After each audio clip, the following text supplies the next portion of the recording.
So I got some nice day today, and gonna get outside and build another garden bed that we got right here. So in the back we have an area that we had, we've been removing grass over the period of time. So this used to be a lawn, but now it's pretty much just soil, and it's not great quality. So what we're gonna do is actually take some sticks, some logs, some branches, and create what I guess a mini hugelkultur.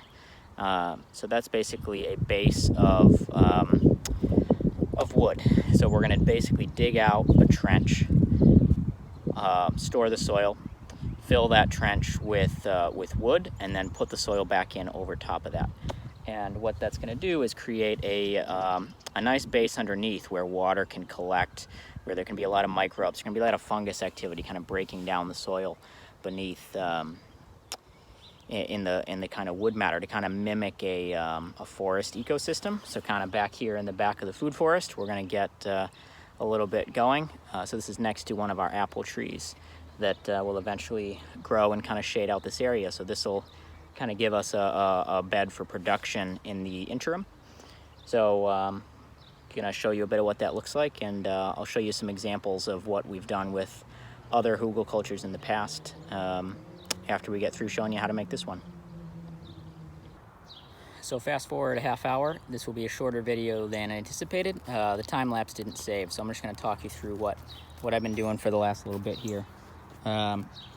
So what I was looking at was kind of a rectangular area, and what I was doing was basically digging a 4 to 6 inch, Jenny called it a shallow grave,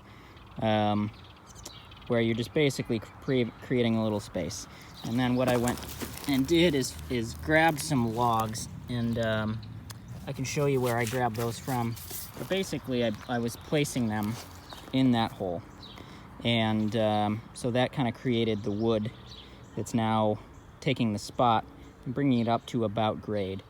I then started adding soil back on top of that, and then eventually these are the mounds that I had pulled out. I'm going to put those back in so that the topsoil remains the top layer. Now what I'm going to do is I'm going to show you a couple things about how, I guess why we're even doing this, is we're basically reusing what we have. So when we started this whole adventure, we had 2 really big trees on the property, probably 30, 40, 50 feet, and they left the branches.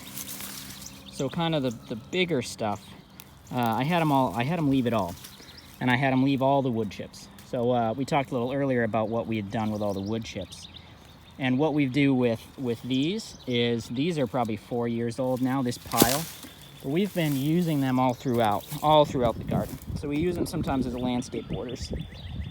So you place it down and you create an edge between kind of the path and what you want to be a garden bed. Now these have just been moved all around the garden. They have slowly degraded over time.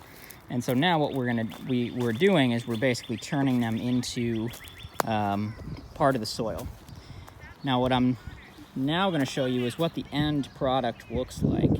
And this bed here, the same thing we did about 2-3 years ago now. So we dug it out. We filled it with logs, and then we put the soil back on top. And you can see just the bit of the edging that's left over here. And this was about 6 to 8 inches higher than the rest of the ground. But you can see over time, it's actually lowering and lowering. It's almost about the same level as grade now, but you can still see a little bit of that hump. And what we have growing here is where we've been planting our garlic. So the garlic goes in the ground in the fall, and it's the first thing to emerge in the spring. So this is one of the beds that we used this same technique on, and so this is that one. And then the new bed we're working on now is over here. The second bit of repurposing that we've been doing from past videos is if we just relied on the soil that was there to put back, there might still be some logs showing. So we also have a pile of I'll call it soil, but it's kind of got grass on it now. So when we're showing you how we do the kind of the bed creation, where we rip all the grass out and then dispose of it. We basically dispose of it in a giant pile. And what that pile does is it turns into soil over time. So we're repurposing that soil. So if you kind of come down in, now we have nice rich soil that we can use. So that's what I've been sprinkling down on top, even before I'm gonna take the topsoil and turn it back over onto it. So we probably got, 4-inch logs. We probably got 6 of them in a row, and about a layer and a half thick.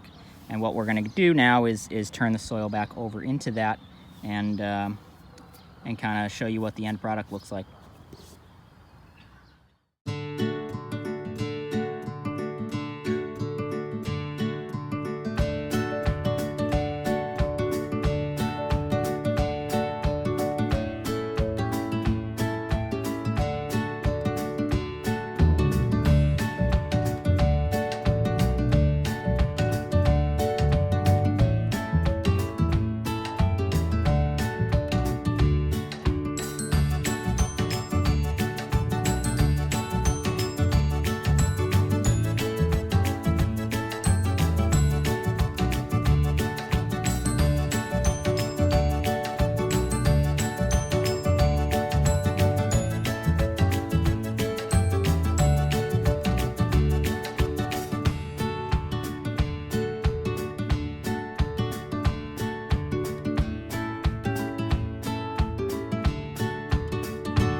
I'm not sure I got a great before picture, but here's the end product. It's kind of like a pseudo raised bed.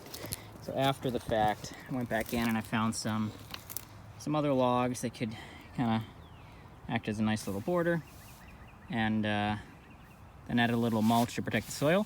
We'll get these planted up in sometime this week, because it's early May. It looks like the last frost has occurred, so we'll get this planted up for the year, and over time, this will slowly sink down as the wood breaks down and the air pockets kind of move out of it. So right now it's probably 3 to 4 inches raised versus the rest of the surrounding, but that'll definitely shrink down.